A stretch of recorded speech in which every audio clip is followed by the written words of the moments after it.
You're listening to Trek FM.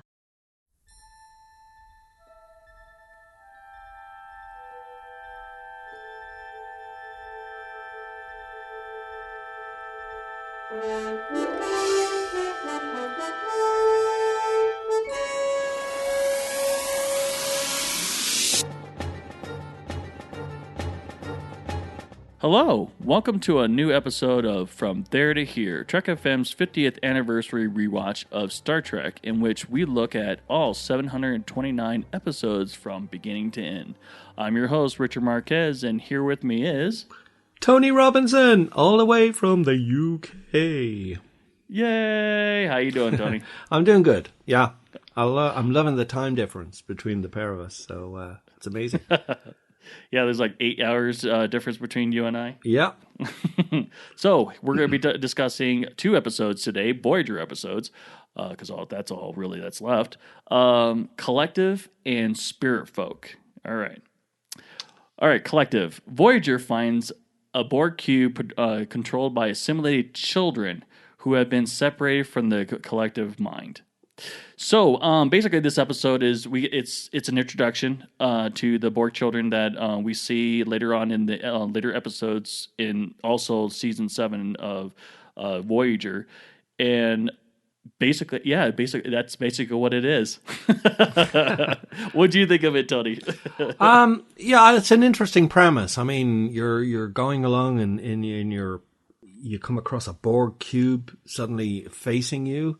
All your fears, everything you feared in the world is suddenly confronting you. What would you do if you're out in deep space and a Borg cube suddenly appears alongside? You just drop everything, go to red alert, arm phasers, photon torpedoes, whatever.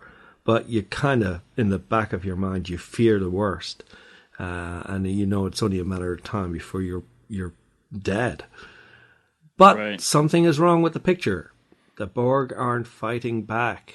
They're all voice. We are the Borg. We will assimilate you. We will do this. We will do that. But they don't. So what is wrong with the picture?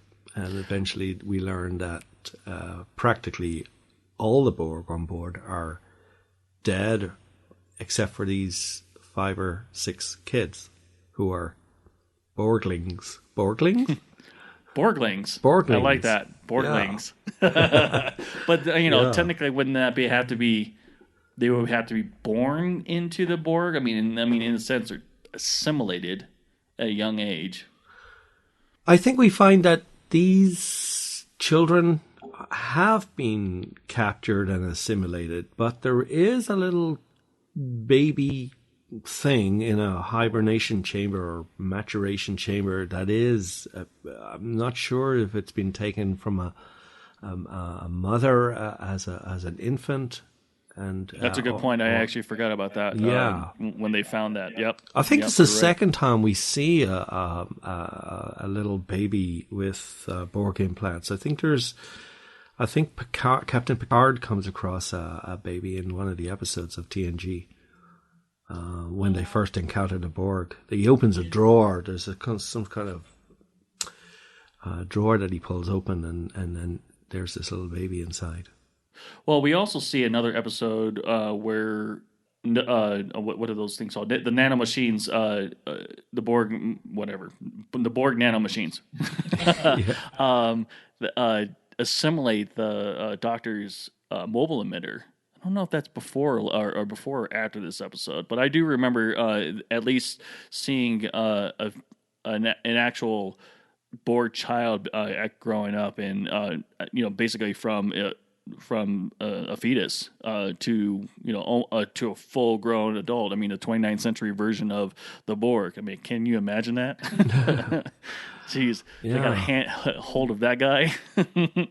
An away team gets on board this Borg cube and quickly finds out who is who and what's going on. And there's a leader who's determining the future course of these young, immature Borg, and he's taking control and he's calling the shots, and they have to do what he says. But gradually, maybe subversively, 7 and 9 challenges what they're doing. and they begin to realize that, hold on a minute, we're not a collective. It's one guy telling us what to do, and we are following. And so they start to gradually rebel. Their version of rebelling. They are trying to be individuals. Yeah. Right. And I think the Borg leader, who's just a young guy at this stage, is possibly too far gone to back off, to become an individual. I think 7 of 9 is trying to encourage the others to individualize their thoughts, and they can do it because they're not mature enough. But this guy is too far along, and he cannot do it. And so he doesn't come to a good end. But just before the end, I think he realizes he could have made another choice, but it's too late. But it was a very good episode. It's always scary when you meet the Borg. The only thing is, if I have an opinion about the Borg at this stage in the life of Trek, is they've become less and less scary over the years.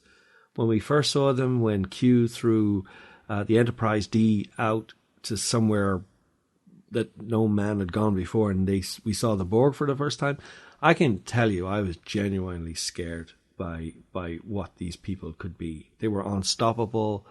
There was no way of finding a way around how they would assimilate you or kill you or do something nasty to you. And it was genuinely a scary thing. And, a pure evil character, that's for sure. Because it's not like they had a personality or anything like that. It was like, we're going to assimilate you. That's it. Yeah, there's no other option. But over time, you sort of get to know that they do kind of have weaknesses in certain areas, and now we're meeting these child Borg, and they're not so scary. Well, of course they wouldn't be, but so here's a question for you. So do you think that showing all these vulnerabilities, and in a sense, because I mean, what it seems like is that the Borg is turning into an individual. It's going to turn into an individual culture. I mean, all these vulnerabilities. I mean, is that kind of reason why it doesn't seem as scary as it is? Because you don't know what their motives are, or you do know what their motives are, and it's just they're basically showing it. It's like, okay, here's our card, here's our hand. Do what you will with it, sort of thing. It's like, to me, the Borg felt more more scary to as a villain, because, or at least in the beginning it was, because you didn't know. It's like you didn't know your enemy at all whatsoever, and then for the Borg to interact with Starfleet or even the captains in the way that they do kind of makes it less scary. It's like, okay, so they're part of the drama that's a part, like any other species, obviously. Yeah, I wish the over the years the writers had a consistency with the Borg, and the Borg basically are we're the Borg. We're going to kill you if you don't do it our way. We will adapt your culture and to serve as us, you service us and whatever, and this is how it's going to be, or else you're dead. Right. And now it's, or not, we're going dead, to assimilate you, assimilated. but okay, we'll let you keep this thing, or we're not so bad. We and they just seem to compromise, and I don't like that. I want to be scared less by the Borg. I really want them to be the most evil thing. Okay, we find out how to defeat them ultimately, but nevertheless, they're a fierce opponent. There's no compromise, and if we do defeat them, we've just done it by the skin of our teeth, and we learn how to build up our our resistance to them in the future, so resistance isn't so futile when they come at us the next time. Anyway, I think we got away from the essential premise of this episode, which is basically these are kids. They haven't been fully Borgified,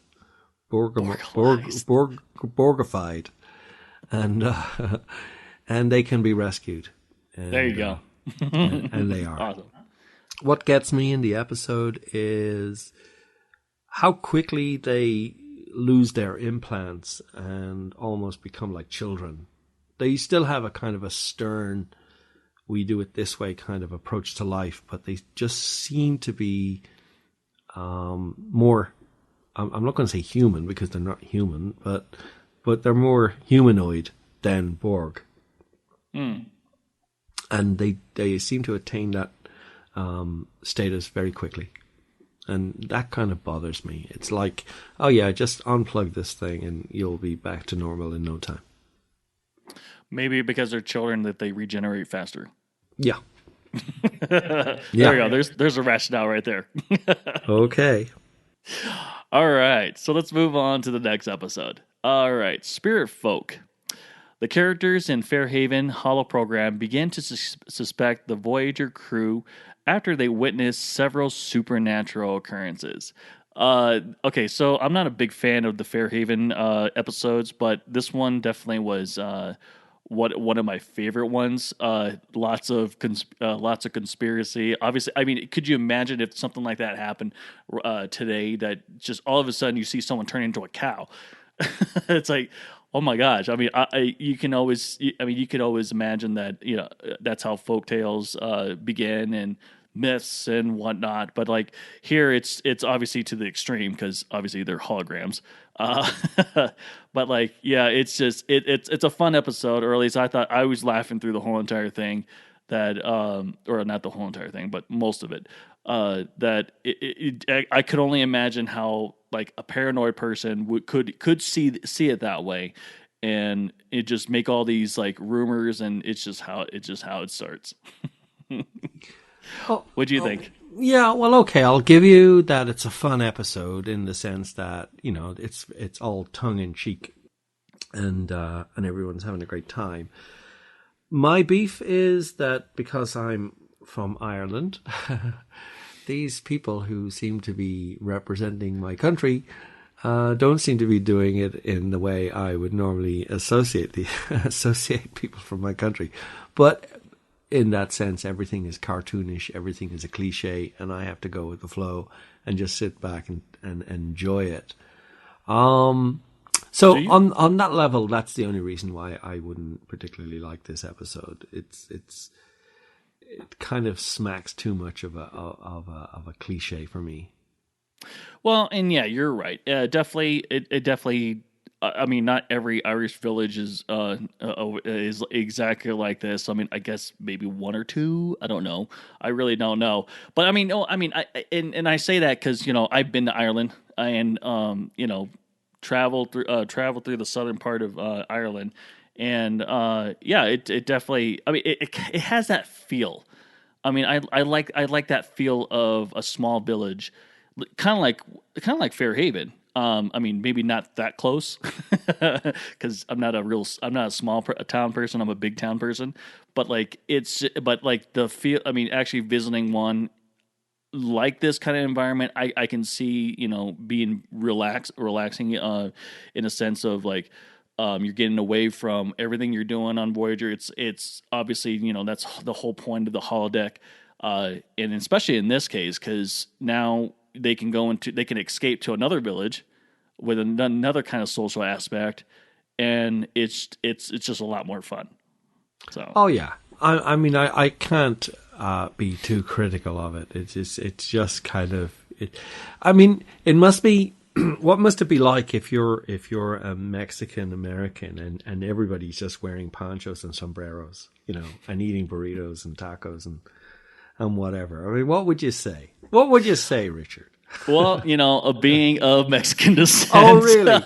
Yes, I am. I hadn't noticed. No, you're good. You're good. It's just, you know, I'm actually half Native American, as well as Mexican as well, and Peruvian as well. My grandmother was Peruvian, straight from Peru. Yeah. But like, you know, yeah, and I get what you're saying. I mean, it's the same thing. You see all those old Western movies. I mean, obviously, not every single bad guy in the West was white as well. A lot of them were actually of other colors. Now, why they didn't portray that, I don't know why, but the classic stereotype, of a Mexican village of basically Mexicans in sombrero hats, in ponchos, and drunk off their ass from tequila. Yeah, it's not a good image, and I can see that coming from if it was reversed, it probably wouldn't be a good idea. Okay, well, stereotypes aside, it's a fun episode. Yeah, you're absolutely right. If the situation was that these people you thought were your friends suddenly had the power to transform one of your colleagues, one of your friends, into an animal in front of your eyes, witchcraft. I think you'd freak out. I think you'd be thinking, what the heck, And you'd quite rightly be rounding up your the posse to go and get them and bring them to justice, or thinking you were in the middle of some hellish, fiendish situation here. But I think that would be scary. And but a good fun episode. I don't know what the air date on this was, and you'll have to excuse me on that. I'm just wondering if they put this out at St. Patrick's Day. The air date was actually February 23rd of 2000. Oh, that's disappointing. Yep. Why didn't they wait till March 17? But they had some good Irish tokens. The guy who played Janeway's lover, Michael Sullivan, great Irish name and a good part, well played. I think the actor took his role very seriously and played it to his played it very well. Okay, so in terms of, do I give it a thumbs up or a thumbs down? I'll give it a kind of a slightly leaning up thumbage. Yeah, I'll have to be the same way, more like 3/4. There we go, 3/4. Well, I mean, it was definitely a fun episode, but it's just, I mean, it's Fairhaven. Anyway, moving Tony, swiftly on. Tony, where can they find you on the internet? Oh, thank you. Yeah, well, I regularly contribute to the Babel Conference, and so you will get me on there. And developing for myself personally, I'm just developing my own podcasting situation with a thing called Star Trek Weekly News, and that can be found at stwn.uk. So have a look at that if you wish, and send me some feedback. It's still in development, but, it's getting there. And you guys can, everyone can find me. I'm one of the new co-hosts of Earl Grey. I'm also on the Babel Conference. I pop in here and there, maybe not as often as I used to be, but yeah, I pop in here and there. And next episodes, we're going to be discussing, Tony and I will be discussing Ashes to Ashes and Child's Play.